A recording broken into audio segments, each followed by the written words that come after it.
up, my YouTube fam, and welcome back. Today I'm going to talk about Dora and the Lost City of Gold. After getting sent to the city by her parents and being raised in the jungle since birth, Dora and her new friends are kidnapped and sent back to the forest only to learn of her parents' disappearance in the Lost City of Gold. I'm just going to be the first to admit, I was never in the demographic side of this. Growing up, I remember catching glimpses of the show, but I never actually watched it.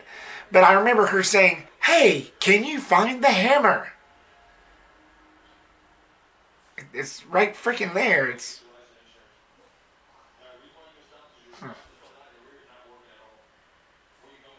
And I remember all the funny puns that they had, like, "Can you say this? Can you say that?" And as a kid, I never ever understood that. Even as a younger age, I was always into Rocko's Modern Life, Bugs Bunny, Three Stooges. That was that stuff for me. But after watching this movie, it wasn't all that bad. This is a live action adaptation of the show. So everything is live action except minus one scene in there, but I won't get into that. Let's start off with the positives. The girl who played Dora, Isabela Moner, her performance was pretty good. I could actually kind of relate to her because she's one of those that really is happy all the time and liking the show. Now, again, I've never seen the show fully, but I caught glimpses, so I know a little bit what I'm talking about here. But liking the show, she was all happy. It just seemed like they got that part of her characterization right. And it threw in a really touching, good message here that you should always be yourself when you're around others.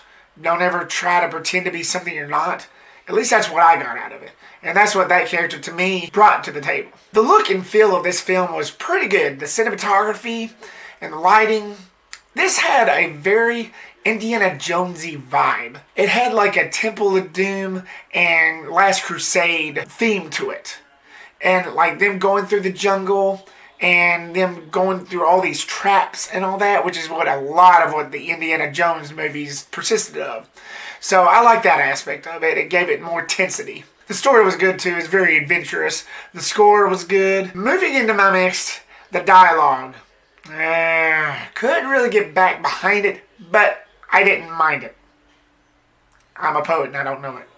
It was okay. It's not something that I wanted to rip my hair off and scream at the sky and say, "Would y'all stop?" The other characters, other than Dora, I couldn't really quite connect to, but again, they wasn't that annoying.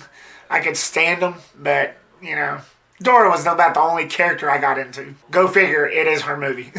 And sliding into the negatives, and this kind of goes hand in hand, even though I said I didn't really mind the characters, they kind of overdid it in some of their scenes. Like, some scenes, some of them seemed like they were going to die. And then they came out the other side without a scratch, and they went on for like 5 freaking minutes of crying. And then everybody just looking awkward to each other. Nobody in the theater laughed at that. I didn't. So it's like, what was the point of that? Cut it down a notch. Just saying. And this movie had a lot of poop and fart jokes. I've never, ever liked any jokes like that. To me, it's just pointless. I don't get it. I mean, the only fart joke that I actually laugh at is that one scene in Dumb and Dumber. But that's it. So leading into my final thoughts, I can understand why this movie will ail some people. I feel like that this is one of those that wasn't really that necessary to make in a world pile full of remakes that we already get, especially from Disney. I just feel like this was kind of one of those that could have been swung the other way. You know, batter up. But kids will love it. Kids and families will like it, especially if they was more into the cartoon show. Like I said, I wasn't really into that demographic, so I guess it's not that fair for me to judge it that harshly with my last words.